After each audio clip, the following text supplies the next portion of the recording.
Hi, once again, everybody. Welcome to this latest edition of Gun on One. I'm Derrick Gunn. Well, your Eagles came out of a bye week, and the performance they put on the field, it was not impeccable, but it was good enough to get the all-important W, and yet some just aren't satisfied.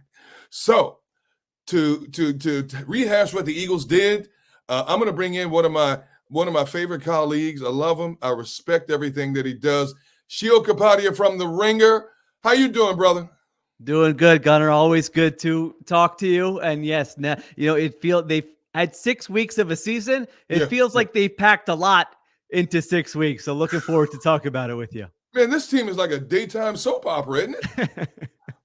It really is. Yeah, it really is. You're thinking as the clock is ticking down on that game, you're thinking, oh, it's just one of those sleepy, boring October games you go through over the course of an NFL season. No big deal. And then kind of the aftermath of that and the conversations Oh my goodness. afterwards and the storylines, it's totally different than what you would have expected. So I got to start off by asking you this. Now, I want you to dig deep into your memory closet. When was the last time the Eagles came out of a win, and yet a percentage of the fan base and the media weren't happy with how they arrived at that win?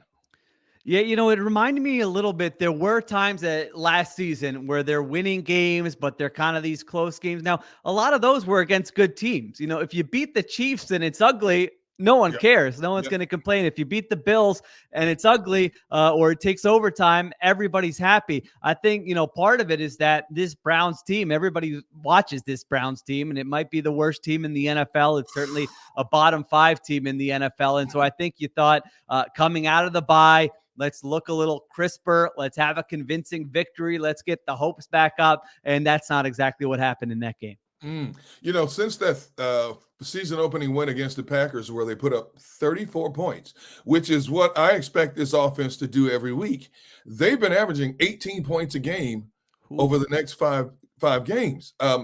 Why do you think this offense hasn't been as explosive yet? We're 6 weeks into this thing now.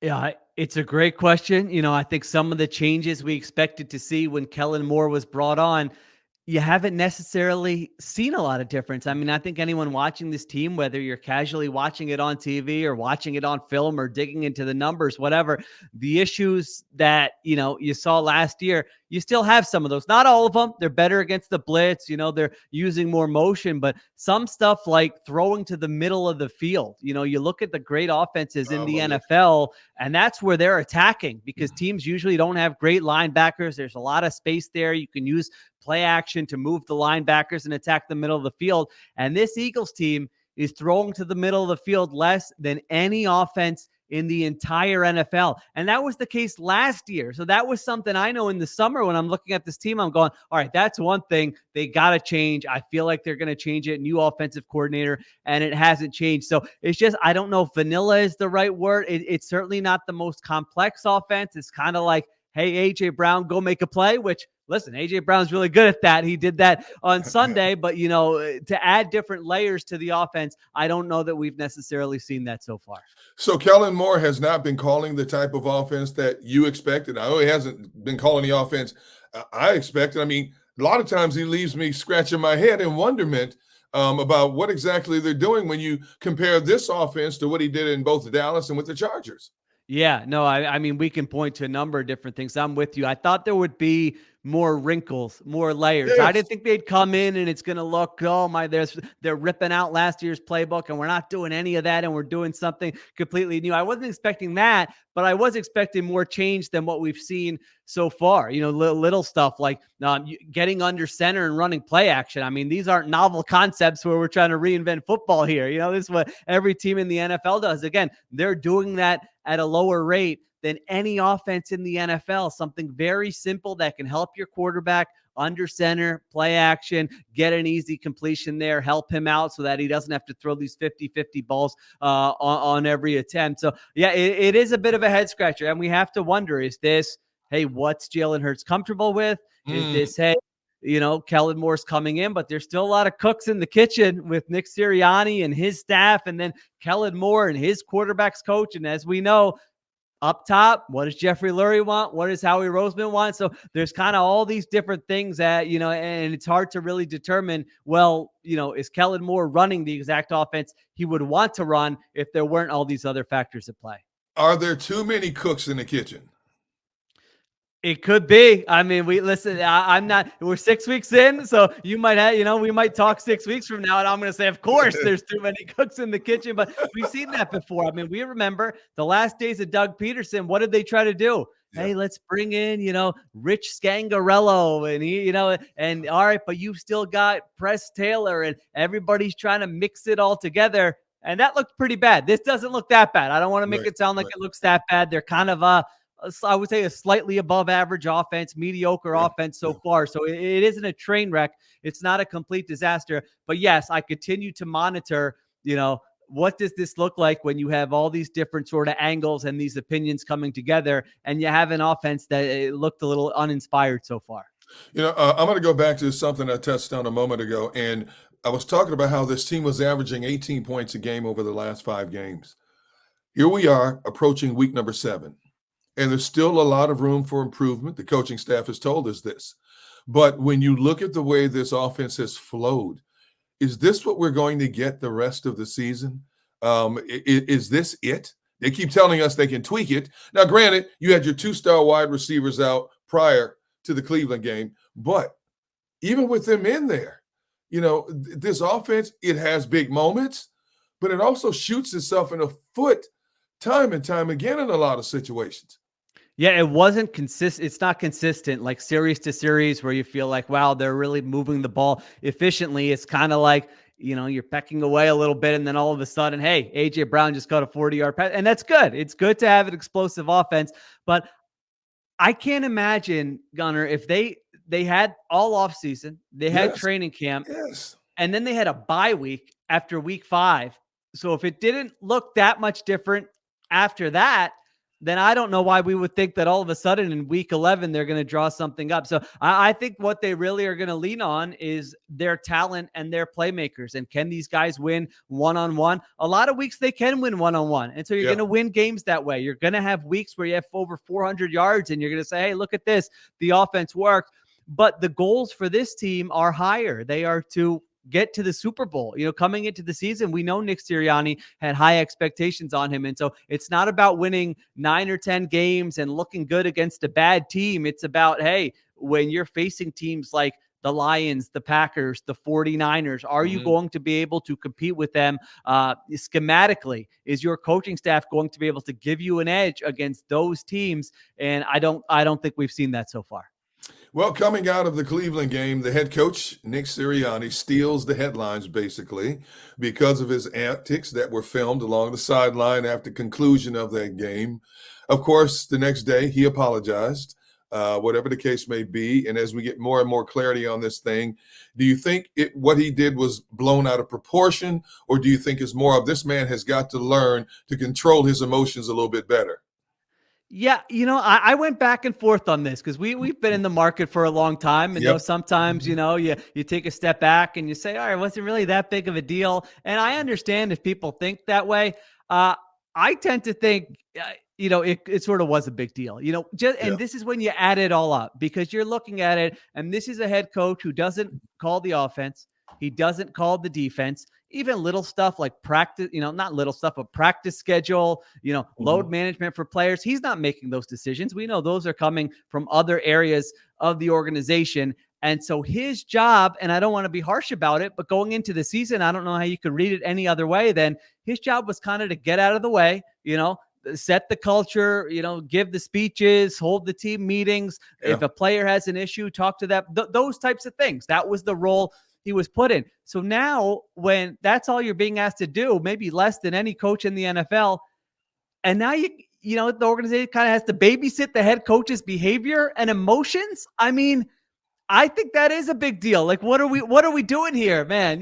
Just get out of the way. Your team won the game. I don't think, maybe a little bit blown out of proportion. That's fine. But to me, that is a big deal when you're not sure where he's giving you an edge. And now all of a sudden, not only is he not giving you an edge, but he's creating issues. I mean, you know, the organization, they're not happy with the Oh, no. narrative that's out there this week. They were Uh, hoping this would have been a boring week. All right, maybe some fans are unhappy that they only won by 4. That's not a big deal. That's every year type NFL stuff you can deal with. But to go from that to now you've watched the national talk shows. I mean, oh, yes. Sirianni's just getting crushed left and right. And I can't say a lot of it is unwarranted. Local shows, local fan base, national shows ripping him apart. Yeah. Do you think he can redeem himself with this fan base?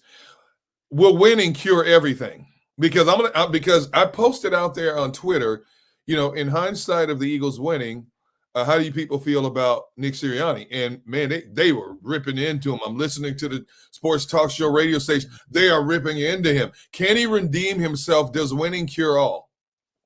Winning does cure all, but again, it's that bar. It's not getting to the playoffs and losing in the wild card round. That's not going to cure anything. You know, it might not even be getting to the divisional round.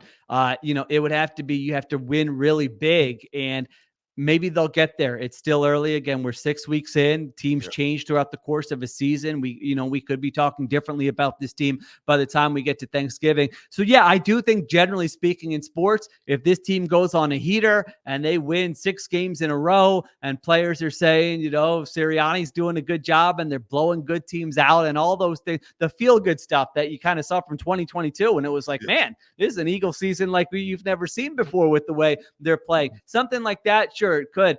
I don't think that's the most likely scenario. You know, this feels like kind of an up and down team where they're going to have a couple wins here, a loss there, a win here. And in that case, I don't know, you know, how much he's going to be able to sort of get back into good graces with the fan base. One of the great debates with this team has been, should Jaylen Hurts be under center more? You know, Kellen Moore basically said that he's more effective out of a shotgun because it allows him to use his running ability when he has to as well. But just to give a defense another element to think about, do you think Jaylen should be under center more?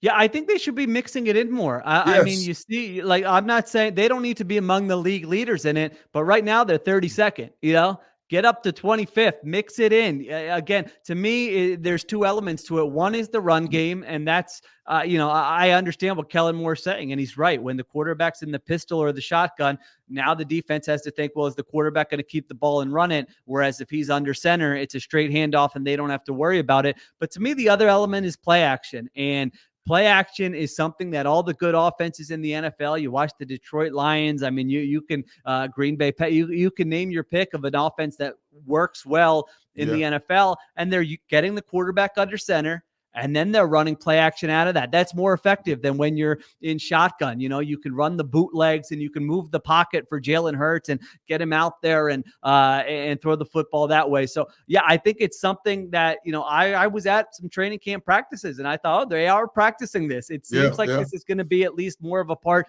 of the offense, and they just haven't called on it this season. I thought this was Jalen's most efficient game. I mean, he beat the blitz, didn't turn the ball over. Yeah. And he made the big throws when he had to make them. Would you agree with that?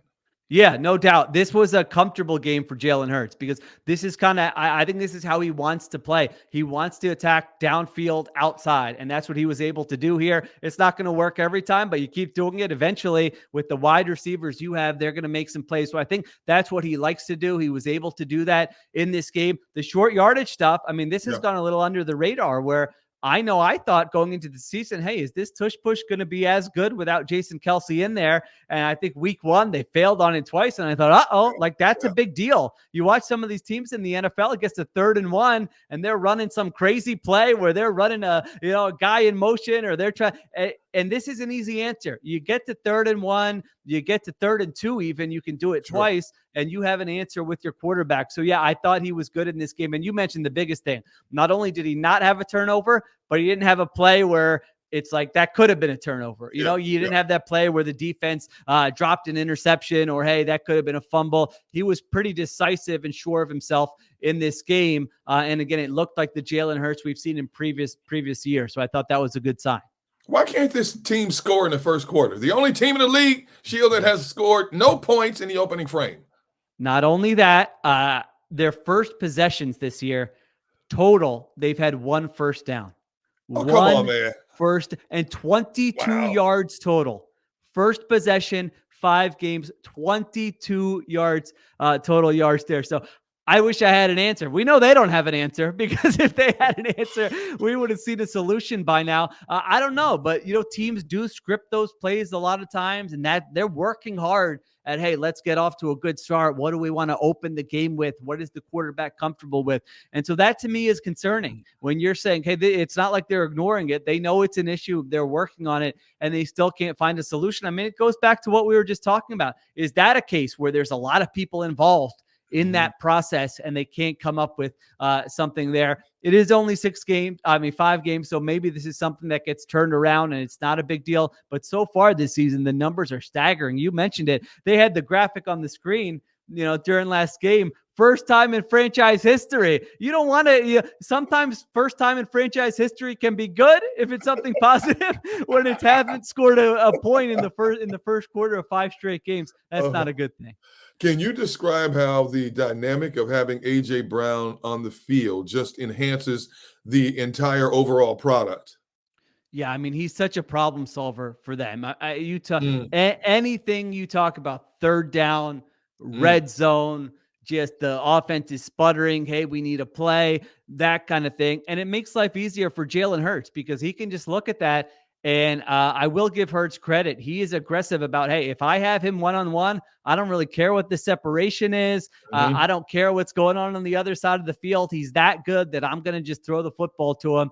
And, man, those 2 plays he made in that game, you could really make the case that if he was injured another week, do they win that game, on Sunday? It didn't look like it to me. So, yeah, he changes everything from not only the offense, the explosiveness, like you mentioned, the fan vibes, where it's just like, if you're a fan watching, it's never a bad idea to target A.J. Brown. I mean, you can't throw him the football enough. I actually think there's probably more ways they could get him the football. Those are all vertical routes. We talked about not targeting the middle of the field. He was awesome at that in Tennessee. That was his whole game, was they said, hey, get the football to him middle of the field and let him pick up yards after the catch. They could even lean into that a little bit more. So, yeah, just, I mean, he's so young, Gunner, that if he plays the rest of his career in Philadelphia, I mean, we're really talking about an all-time Eagle. That's the ceiling you have for A.J. Brown. So just such a fun player to watch. This past Sunday on our pregame show with Seth Joyner and Mark Farzetta, I had mentioned that going into this Cleveland game is the healthiest we're going to see this Eagles team for the rest of this season. And sure enough, coming out, Darius Slay knee injury, Dallas Goedert hamstring injury, and of course the big one, Jordan Mailata and Nick Sirianni admitted that Mailata's going to be out a couple of weeks with a hamstring injury. How big of a loss is Mailata, especially getting ready to face a Giants team that's not great offensively, but, oh, by the way, lead the league in QB sacks with 26. Yeah, it is a big deal. Before the season on my podcast, I tried to come up with the 5 players they could least afford to lose to injury. And Mailata made that list for me, just because when you look at the depth and you look at this offense, now you have Fred Johnson, I assume, or, I guess you could put Tyler Steen in there if you want to give him a chance, but it's going to be a downgrade. There's no, there's no 2 ways about it that it's going to be a downgrade from Jordan Mailata. So he's been phenomenal in the run game, moving people. That's something we probably take for granted a little bit, because he's been good at that for a long time. But I think he's improved in pass protection this season. And so you mentioned it, that Giants team, they're built with their pass rush. They made a big trade in the offseason to get Brian Burns, who I think has 25 pressures, leads the team on the season. And they're going to be trying to line up over there on that side and testing whether it's Fred Johnson, presumably Fred Johnson, and saying, hey, let's throw stuff at him. Let's design some blitzes that go at that side. Let's see how they handle different stunts and other things we can do. So we'll see. You kind of always trust in Jeff Stoutland that if there's a backup, hey, he's going to get them up to speed and they're going to be adequate, but it's not a given. It could be a bigger storyline than even we realize. All right, let's go to the other side of the ball. What did we learn about this Eagles defense? Can we sit here today and say that we understand the identity of this defense, taking into consideration they played an inept Cleveland offense? They had 5 sacks. They held Cleveland to 244 yards. They held Cleveland to 3 for 12 in third down situations. But did we learn anything about this Eagles defense, or is it still wait and see for you? I think it's wait and see because of what you just said. I mean, I'll give them credit. They did what they're supposed to do. And we've Yep. seen Eagles defenses in the past where you say, hey, this is a bad opponent. They should crush them. And then next thing you know, you look up and the other team is scoring in the mid 20s and it comes down to the last second. So they didn't allow a touchdown. Anytime in the NFL, regardless of the opponent, you don't give up a touchdown. That's a good day at the office for the defense.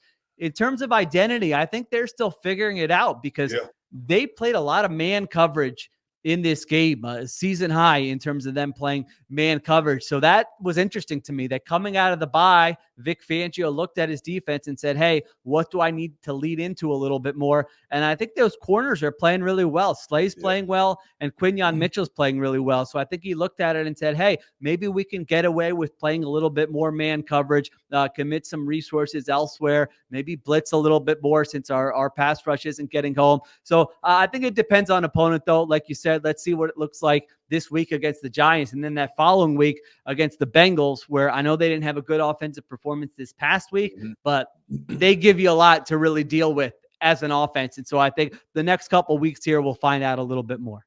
Speaking of Quinyon Mitchell and blitzing, of course, Quinyon's play has spoken for itself all season long. Yeah. Phenomenal young talent, but they insert Cooper DeJean in the nickel. And I loved how Vic Fangio used him in blitzing situations. Yeah, that took us back right to the Jim Johnson day. Yes, We haven't seen that in a while. I got No. excited too. I said, oh my gosh, a defensive back getting after the quarterback. I don't remember the last time we've really seen that. So yeah, he brought him from the slot and he should be good at doing that. I mean, he's kind of a downhill player. He's a physical player. He's a good athlete. And they freed him up on that play where I'm still not sure how he missed Deshaun Watson because he got there. I don't know if he was worried about He a threw a penalty. chicken wing at him. Yeah, I don't know what What is this? I don't know what happened. I'm watching it going, he's free. Watson's not looking. Oh my, he's going to get planted into the ground. And he kind of missed him there. And then, the other players got credit for the sack. They cleaned it up there. But yeah, I liked to see that. And I think DeJean is a player who you can do different things like that with. So it's something to keep an eye on here going forward. Nakobe Dean is yet to hit his stride as an every down linebacker in the NFL. I have said on a number of occasions, I think he's too small to be playing to the inside. I would like to see what he could do from the outside more. So especially using his athleticism straight ahead, getting after the quarterback. My colleague and our friend Seth Joyner has gone so far as to say he's not an NFL linebacker. Can you pinpoint his struggles and will he ever come out of this, or is this what it is with this guy? Yeah, early in the season, I thought, all right, he's not going to be Fred Warner, but like you can have him on the field and he's going to be an okay starting linebacker, which is not something we should take for granted here. But I think you are seeing some of those physical limitations you mentioned, both size and also just kind of in space, when he's in coverage or when he's trying to track someone down in space. There have been some limitations there where he has not looked great. So you're right. When he's going forward, when he reads it and, triggers downhill, I think he's made some nice plays this season as a blitzer. He can do some nice things there, but offenses are, going to put you in tough situations when you're a linebacker in the NFL right now. And I do think it's wait and see with him, what it looks like here over the next month or so. This defense only has 2 takeaways through 5 games. How imperative is it that they generate more takeaways to help the overall product on the field? Yeah, sometimes, the takeaways can be sort of random and, hey, like that Quinyon Mitchell, Chauncey Gardner-Johnson play. Yeah. I mean, he is there to make an interception and they run into each other, kind of a blooper reel there with those two. So I think some of those things you can chalk it up to bad luck. But then the other thing is kind of the pass rush and what they're, or lack of pass rush. Now, like you said, they had 5 sacks in this game, but overall, I think you would look at it and say, hey, has the pass rush really been impacting the quarterback consistently on a weekly basis to get those forced fumbles? That's obviously one way to pick up some of those takeaways. And I don't think they've been doing that as consistently. So I don't know how you play the Browns in a game and don't come away with the they've just been handing them out left and right, that offense. So that is a little bit concerning, but again, it's one of those where maybe the randomness will just start going their way, and a play like that one we saw, they won't run into each other. Quinyon Mitchell's going to get one. I mean, he has been he's dropped close. Like 3. I know. He's dropped them, or there's been something like that. So I know why he was frustrated, but it is hard to be in place to get the interception. That's kind of the hard part. Catching it should be the easy part. So I think he's going to get 1 or 2 very soon here. All right, I'm going to do a little thumbs up, thumbs down with you. I want you to give me some thumbs up and some thumbs down in terms of personnel on this Eagles defense. Okay. So I'm I'm ready. just going to let you go. I'm going to let Oh, you I go. get to choose. Yeah, Oh, yeah, guys, you get to I thought choose. you were going to throw. Okay, I No, misunderstood. no, I thought you were going to no, say a name. All right, well, all right. Let me see that. Well, thumbs up. I'm giving Quinyon Mitchell. We already went over that Yep. one. I think I'm trying to think of the. How about let's go a little under the radar. How about Moro Ojimo, D Yes. Gun, as a Yes. thumbs up? Right when he comes in the game in that rotational role and he's playing snaps. I think they found someone there who can be. I'm not telling you he's going to be an all pro, but he had some nice reps in this game and has had some nice reps this season there at defensive tackle. So I think he's done a nice job as well. I kind of like Zach Bond, I think, has been a thumbs up for me. I agree. Overall, he's been kind of this versatile piece where he got the roughing the passer in this last game. But if you look at what he did to the running back before he got the roughing the passer, I mean, he bowled that guy over. And so I think you can use him in some different ways where you can have him line up on the line of scrimmage when you're trying to stop the run. You can have him rush the quarterback, and you can do those different types of things. He's not someone you always want in coverage, but I think they found a role for him, which has been pretty good. So I think those are my thumbs up. Bright, you got to lead the thumbs down with Bryce Huff, right? I mean, it's still, he got half a sack in this game, Gunner, where it was one of the cheapest half a sacks I've ever seen. I mean, he really didn't have to do much. He might have touched Deshaun Watson's foot as Deshaun Watson was an inch away from the ground, and he got awarded half a sack, but it just hasn't happened for him. And, I don't know what else you can do. To me, it's not just the factor of, hey, he's not playing well against the run. He's not giving you the pass rush. Even if he was just a rotational pass rusher who was giving you production at this point, I can tell you how I think Howie Roseman would sign up for that. Vic Fangio would sign up for that, but he's not even giving you that at this point. So yeah, he's got to lead the thumbs down. I'm trying to think, am I forgetting anybody? Is there an obvious one here? What about Nolan Smith? Yeah, I think I'm a neither on him. I don't know, one of these. Yeah, I'm holding my thumbs just neutral here because I think that he does play with great effort, and I thought his energy was very good in this last game, and he was making some plays in terms of lining up and beating the offensive tackle and pressuring the quarterback. That we just haven't seen consistently from him. And so, like, if Nolan Smith were a mid-round pick, then I'd be saying thumbs up, man. This guy, I love his energy, his hustle. He's playing great. But to me, the expectations are a little bit different when you have a player in the first round where you say, no, I would like to, get a little bit more from him than maybe we're seeing so far. Brandon Graham deserves a thumbs up. We've been covering Brandon Graham for a long time. Yeah. I mean, he had a huge play in this game. His 3rd and 1 tie game in the second half. Or 4th and 1, I'm sorry. And he identifies the jet sweeps coming. And it's one thing to identify it, but me as a fellow old guy, I can say this. When you're at that age, you can't just identify it. You got to go make the play. And he has a 5-yard tackle for loss, ends the drive. And so I don't know if this is what he signed up for, if he thought, hey, this is going to be a fun retirement tour.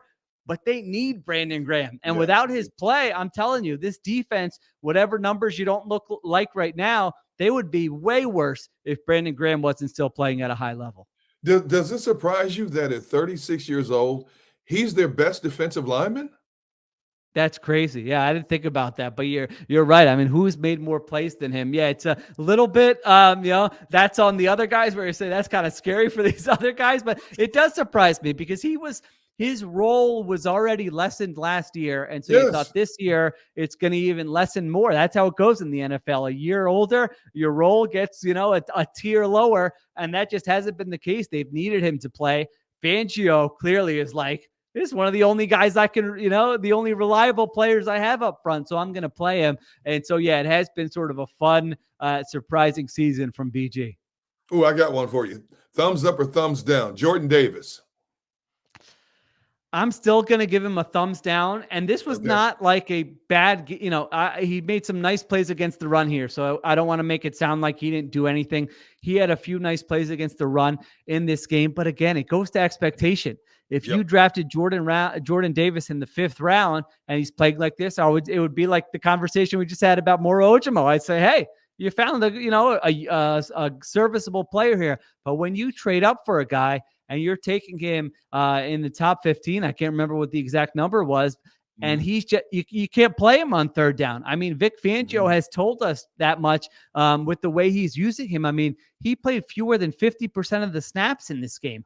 That's not what you're expecting when you draft a guy where they drafted him. And even if it was just, hey, he's amazing against the run, you got to really be like destroying run plays, like destroy. Yep. And he's Yep. not doing that. He's good against the run, but he's not like a 10 out of 10 against the run where it's just like, this is the most disruptive player in the NFL. So I'm going to go thumbs down on him.